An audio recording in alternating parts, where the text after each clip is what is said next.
તો આ તરફ રાજકોટથી સમાચાર, જ્યાં રાજકોટના અટલ સરોવર ન્યૂ રેસકોર્સ ખાતે આજે સૂર્યકિરણ એર શોનું ફૂલ ડ્રેસ રિહર્સલ યોજાયું. નવું આકર્ષણ સાથે આકાશગંગા સ્કાય ડ્રાઇવિંગ ટીમનું રોમાંચક લાઇવ પ્રદર્શન યોજાયું. ઉડતા એરક્રાફ્ટમાંથી જાંબાઝ જવાનો આશરે 8000 ફૂટની ઊંચાઈએથી પેરાશૂટ સાથે દિલધડક જમ્પ કર્યા હતા. ભારતીય વાયુસેનાના પરાક્રમની ઝલક પણ જોવા મળી. આવતીકાલે રવિવારે સવારે એર શો સાથે સુરીલી ધૂન દ્વારા બેન્ડ શો પણ પ્રસ્તુત કરવામાં આવશે. રેસકોર્સ ખાતે આર્મી દ્વારા ઉપયોગમાં લેવાતા અનેક પ્રકારના શસ્ત્રોનું પણ પ્રદર્શન કરવામાં આવશે. લોકો માટે એર શો અને શસ્ત્ર પ્રદર્શનનું પણ આયોજન સંપૂર્ણપણે વગર મૂલ્યે રાખ્યું છે.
આજે રાજકોટ સિટીમાં આ અટલ સરોવરની આજુબાજુ સ્માર્ટ સિટી વિસ્તારમાં આજે મેગા એર શો આજે થઈ રહ્યો છે.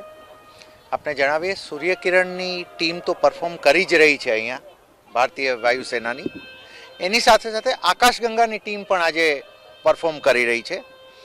સાથે એરફોર્સની બેન્ડ પણ અહીંયા પરફોર્મ કરી રહી છે અને એરફોર્સના વેપન્સનું સ્ટેટિક ડિસ્પ્લે, એમાં મિસાઇલ લોન્ચરથી લઈ અને એવા ઘણા મેજર વેપન્સ પણ લોકો માટે 2 દિવસ માટે ડિસ્પ્લેમાં રાખવામાં આવ્યા છે. આ રેર અને ઘણો મહત્વનું એટલા માટે આ એર શો થાય છે કે આ ચારે વસ્તુઓ એક જગ્યાએ ને એક સાથે થતી હોય એવું ભાગ્યે જ બનતું હોય છે. आज सूर्यकिरण एरोबेटिक टीम का आज रिहर्सल होगा और कल फाइनल शो होगा. ये शो तकरीबन 20 से 25 मिनट का रखेंगे हम. इस शो को हमने 2 हिस्सों में विभाजित किया है. पहला होगा कंपोजिट फेस एंड दूसरा होगा सिंक्रो फेस. तो कंपोजिट फेस में आप 9 जहाज़ों को एक साथ उड़ते हुए देखेंगे. कुछ एक मनूवर्स के नाम लेना चाहूँगा, जैसे कि लूप, क्लोवर, रोल और एक तेजस विमान की आकृति हम हवा में बनाएंगे. इसके अलावा दूसरा जो फेज़ है वो सिंक्रो फेज़ है. इसमें विमान तकरीबन 100 से 200 फीट की ऊंचाई तक आएंगे और हम विभिन्न हिस्सों में विभाजित होंगे.